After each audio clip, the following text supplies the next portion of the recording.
Okay, I think I'm recording All too. right. All right.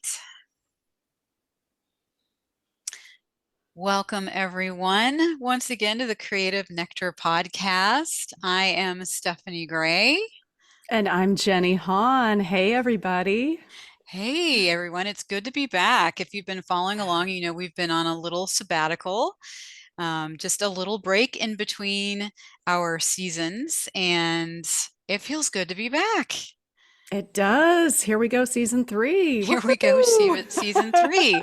It does. It feels good. It feels, I was telling Jenny right before we pressed record, it feels a little odd too, because it's been a while. It has been a while. It's like, oh wait, Yeah. how do we work these knobs again? How what do we say? What are we doing now? But yeah, it's really good. And I have been so excited about this season opener. Um, it's we're covering something called art scars. And my guess is if you've creatively dabbled in this world ever at all, you may probably have what Brene Brown has deemed something called an art scar.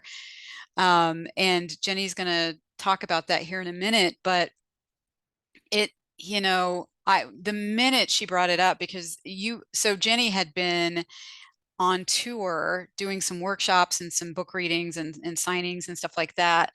And during one of your workshops, people were coming up and telling you about their art scars and their stories around that.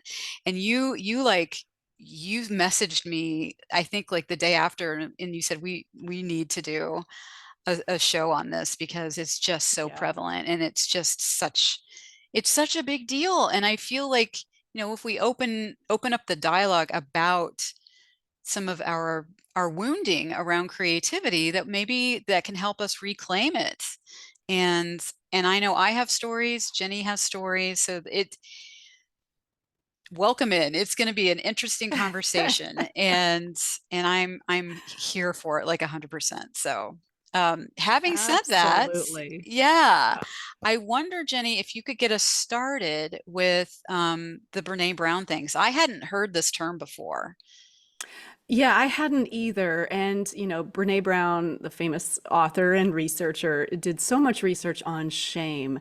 And what's interesting is that when she started researching the topic of shame, she found that 85% of the individuals who she interviewed, both men and women, all genders, remembered a specific event from school that was so shaming it changed the way that they thought of themselves for the rest of their lives. So 85% of those she interviewed, out of those 85%, 50%, so half of that 85, half of those people, the shame wounds were specifically around art or creativity. Those are pretty staggering numbers, I believe. And this is why I'm not completely surprised when I mention this in a talk or in a workshop that it's like the floodgates open. And it's really interesting that, as you were mentioning, Steph, people were coming up to me and having recall of those memories in that moment, like for decades had completely blanked it out. And then upon hearing that term and hearing, about art scars, they were like, oh yeah, I remember that moment.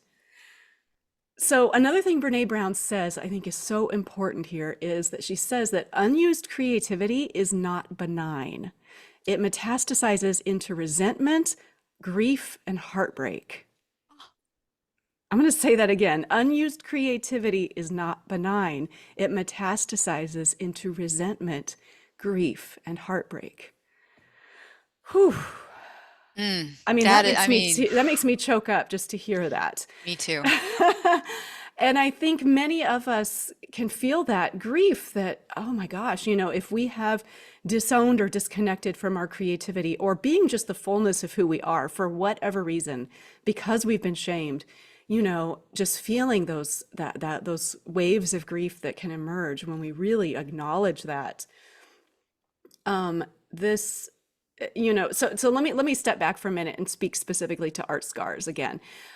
basically art scars, the definition is, when an authority figure of any type compares your creativity to someone else, compares creativity between individuals or to some standard.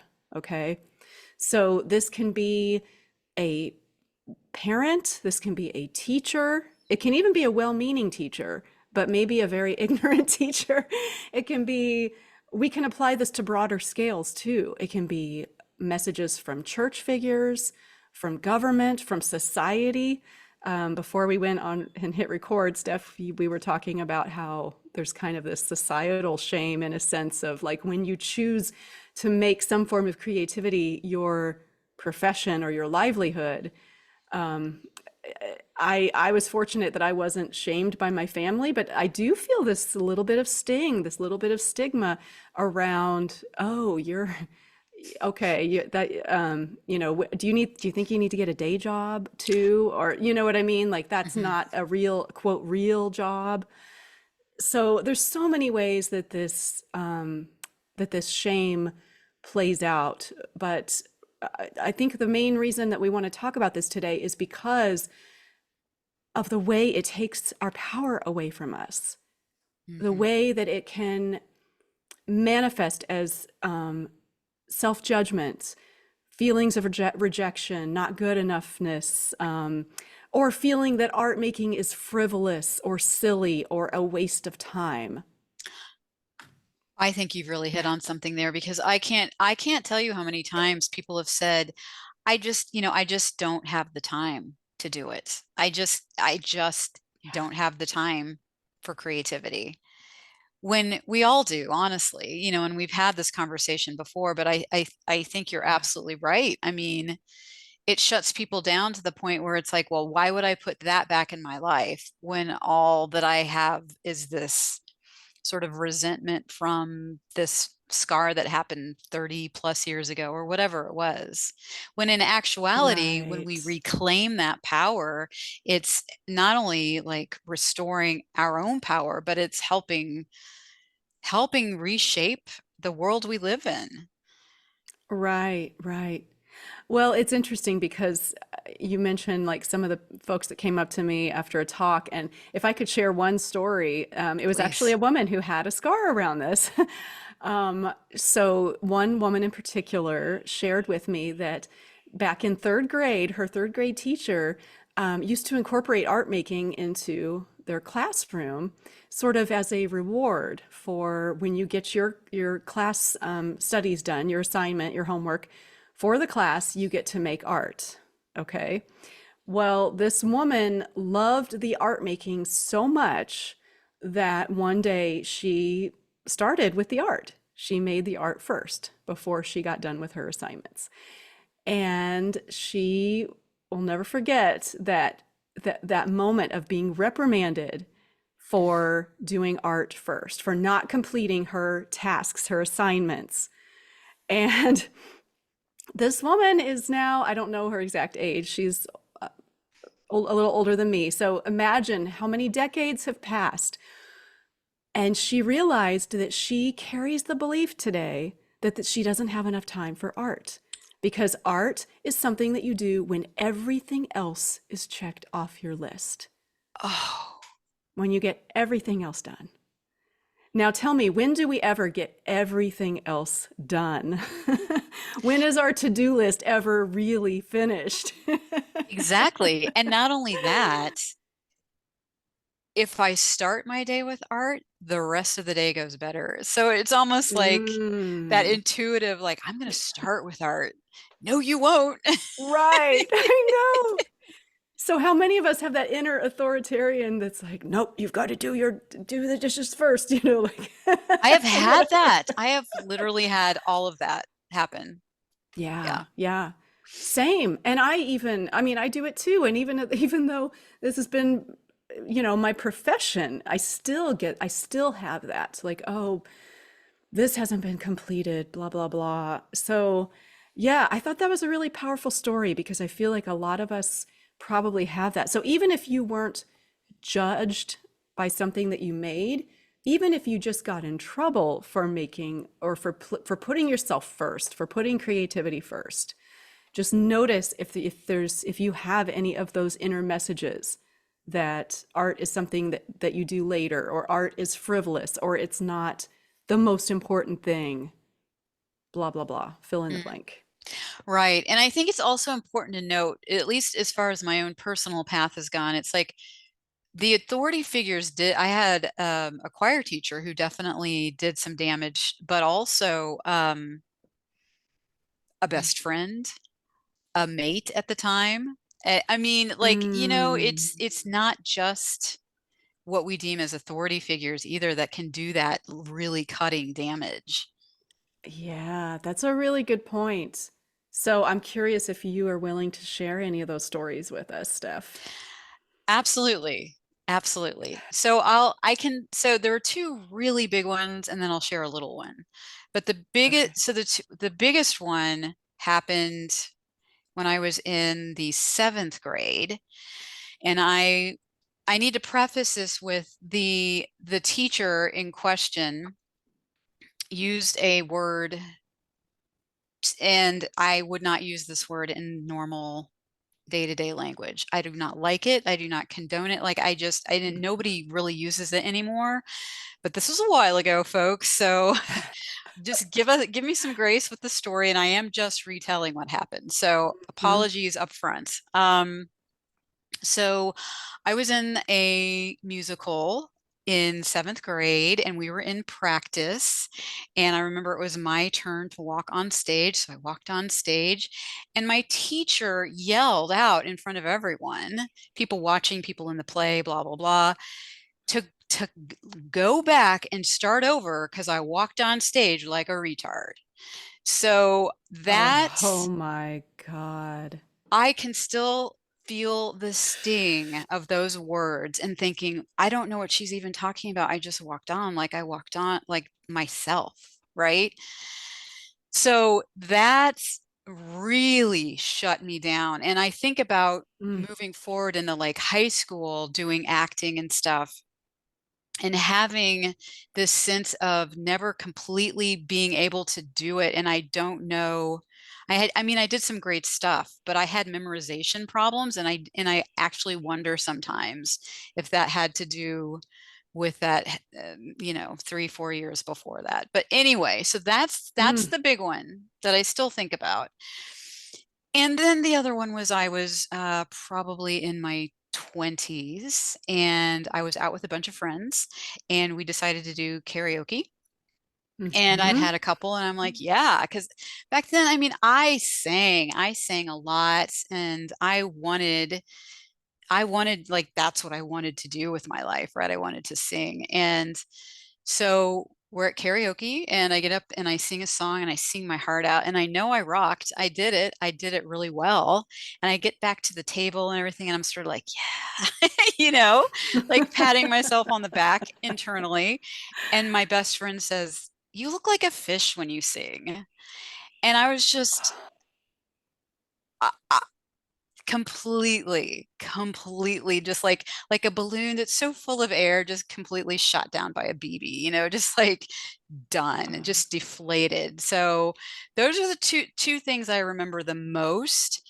And then another singing one, I was with a partner who who was also was a musician, right? A professional musician. And I Mhm. thought I was at home alone and I was listening to some of my favorite music and I was singing my heart out again, super loud, just really getting into it. He walks in and he starts making fun of me. And it's just like, wow, that shut me down too. Now, I have to say this in defense of every single story that we share. I'd like to think that the people that did this were not fully conscious of the damage that they would cause. Just a flippant remark here and there. but just a shout out, I guess, to teachers and people in that sort of and parents and friends. Like, if you know somebody who has just put their heart and soul out and expressed creatively to you on paper, showed you some art, sang, whatever, and you shut them down in any sort of negative way, even to be funny or whatever, just please think about it. Think about what you may be doing.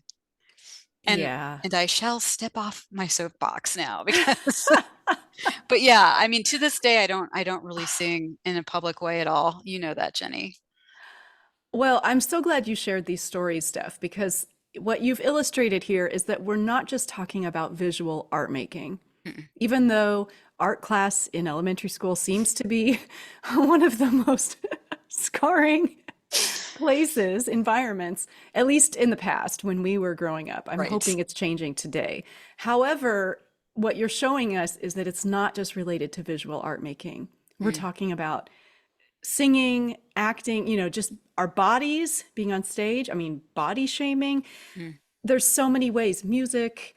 I mean, we're talking about creativity, our creative spark, and all the ways that that can get shut down. And also how creativity can be used to recover it. mm, But I'm so glad that you shared that because I don't have a whole lot of memories of the scar of art scars, um, particularly in art classes. Although I did have an experience when I was about 19 or 20 from a parent, and just a kind of a shaming experience. And I just thought of that as we were sitting here just now. So it's just so interesting how these things kind of come up. yes. And yeah, but what I'd love to share is that there are, even though people can, whether they're conscious of it or not, they can cause lifelong harm to us through these flippant comments. I think it's so beautiful when somebody can recognize it and help to pull someone out of that. And I'd like to share a story actually of my partner. Speaking of choir class again, um, I'd like to speak a story about and I might have mentioned this in here before, but I want to speak it again because I think it's so powerful. My partner, Jerry, when he was in, I forget what grade it was, but when he was in choir class many, many years ago, maybe it was elementary school. It might have been, actually, it might have been middle school. He had a choir teacher. No, I know this was elementary school. I remember now. He had a choir teacher. They were doing a performance and they had the risers, the bleachers that the kids were standing on. And he was just singing his heart out and really loud. And he's so expressive. And he has a memory of the teacher. She's kind of looking around. She's looking at all their mouths. And then she points to him. She points to him. And then she does this motion where she's zipping her lips. Oh, And afterwards she comes up to him and says, "Honey, just move your mouth, but don't actually sing for the performance." oh my God. I have not And, heard that story. oh, well, I love the story so much. And the reason I love it so much is that I heard this story after I had heard Jerry sing. And I'm going to cry here I am too. He's because an amazing singer. everyone who knows him knows he is one of the most powerful, beautiful singers. And he loves to sing. He loves to share his voice as an adult now. And he's the one who got me into karaoke. I now get on the stage and I sing, and I always had a belief I couldn't sing. And I had an extreme stage fright. But he has helped me over these years to really reclaim that. Now, how did he get from point A to point B? This is where I think it's so critical, because when he was in junior high, he was also, and yeah, I think it was junior high. But anyway, he was also in drama. He was an actor and he loved to perform. He loved to make people laugh. And he was trying out for a musical, and the drama teacher was like, "I want to cast you in this main role." And it was a singing role. And Jerry said, "Oh, no, no, no, no, no. I can't sing. I can't sing." And the drama teacher said, "No, I think you really need to do this." Oh, And he saw something in Jerry. He saw the spark in him, and he knew, he could tell by working with him that he was wounded around this. And he guided him and he pushed him, not in a forceful way, but he pushed him in a loving way, and he helped him to reclaim his voice. Wow. I just, Yeah. I see that we're both tearing up right now. We are. And I have to be honest, if we were not recording right now, I would probably take a minute and really cry because I'm feeling that need to open my heart. Well, my heart is very open right now and just feel that neglect or that, that shutting down, and then to feel the reimagining and the wonder of bringing it back into the world. And I just want to say that if any of this is bringing up sadness for you or a memory or whatever, please take a little time with it.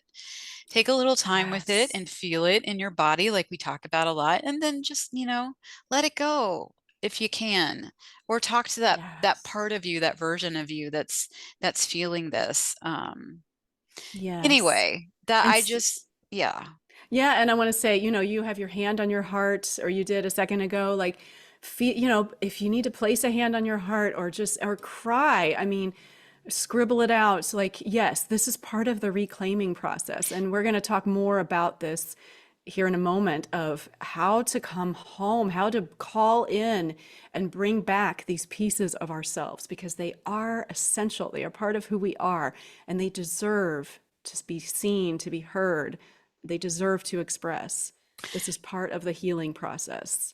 Absolutely. And I think that's a good segue, Jenny. Like, let's talk about reclaiming that creative spark, that power, and how we can do it creatively. Like what we just basically talked about is to just take a moment. If you find yourself being triggered by the thought of doing anything creative, being triggered by a memory, like we've just talked about, a story that you have sort of input into your system, like what is it like to just Mhm. be with that story, and can you use your imagination to maybe rework how it goes, or how you might want to talk to that choir teacher, um, creating that, it creatively creating an image, like a picture of, yourself fully present in your creative power, what that would look like, and maybe putting that choir teacher there or not, just Yeah. what that feeling of reclaiming, and maybe writing a story, whatever it takes to sort of call your power back. And as I Yeah. say that, you'll know what that is. Yeah. Yeah. And I think a really critical piece of this is to find or create a safe space for yourself Mm, to do this. Whether you feel resourced enough to do this on your own, and kind of setting your own boundaries, even in your own mind, of really holding space for this healing to happen, or whether you need support through a group or through a mentor or a supportive teacher, but finding that person or those people that can hold you in this. Because if you think about it, when we reclaim these pieces of ourselves, they are the same age that they were when this happened. mm. That child, that third grader, that first grader, however old you were, remembering that we now, in this moment, in this present moment, we get to be the conscious, loving, accepting adult to that child. Absolutely. And to say, hey, I see you. Yeah, you've got some, I want that with me. Let's come back. Yeah. Let's work together, and just reintegrate that, as opposed to just trying to throw the memory out, or, you know, it's like there's that little Yes. abandoned piece. It's like bring it on home, and just because we need all the parts. We need all the Yes. parts. Yes, that is what wholeness is. We need all the parts of ourselves to feel welcome, to feel celebrated, Yeah. to have space. Yeah. Wow. That Well, was way more powerful than I even thought it was going to be. And I knew it was going to be. yes. Yes. Well, we can probably do a part two on this at some point, because I feel like I didn't even get to share all the stories That, I mean, we've worked with so many people over the years. We could just Yeah. talk about this all day long. Well, and I But wonder if just I would love to hear from anyone listening what your art scar story might be or stories. If you feel yeah, comfortable sharing, we can have a whole like secondary podcast about it if you all are yeah, curious or would like to talk about it. yeah, Or come to our Instagram or our Facebook page or join our community. Like, let's keep talking about this. I feel yes, like it's super important to talk about. absolutely. Yes. Yeah. Well, in the meantime, do we want to share a couple of practices to really hone this in, really um, be able to put this into like put it into motion for yourself? Absolutely. Well, it wouldn't be a Creative Nectar podcast without a sentence stem or right. So, An activity. Yeah. some sort of writing activity, and I've got that. I've got Great. that. So let's go with this writing prompt. Has a person or situation ever stifled your creativity? And if so, is that something that blocks you today? So, yeah, and I'm sure Mm. if you've been listening to this whole thing, if you have something, it's probably already bubbled to the surface. So it might be a perfect time to write about it.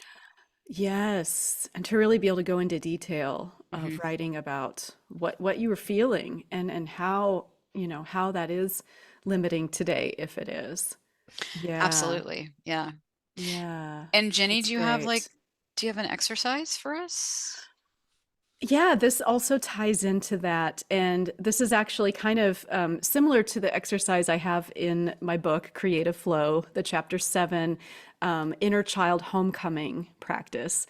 And so the activity would be to find a photo of you as a child at whatever age, if you do have a memory of somehow being stifled or judged around your art making or your voice or fill in the blank, to find a photo at that age and to have that nearby or with you as you begin to create with that child.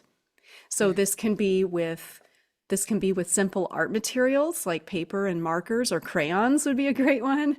Or if you want to use tempera paints, or maybe you feel more drawn to sing with them, or whatever creative activity you want to do, but to have a dialogue with them as you're doing it, to ask them what would they like to do next, and to encourage them um, to be present and to make those bold decisions. And I say them, it's you, but you're basically having this conversation with this piece of yourself.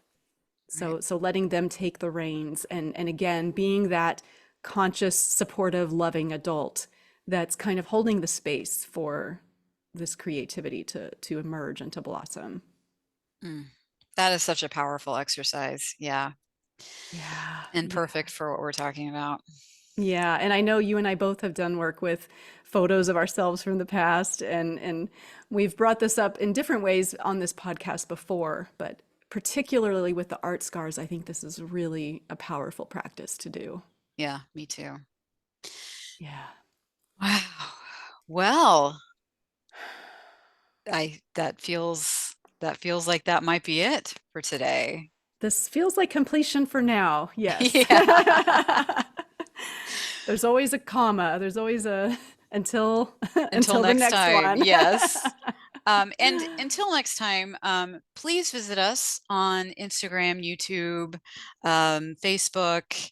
Uh, Consider joining our online community. We get into some rich conversations on our Facebook page, and we Yes. meet once a month, and it's a very warming, like heart-centered space to be in, and I'm so grateful for it every single month.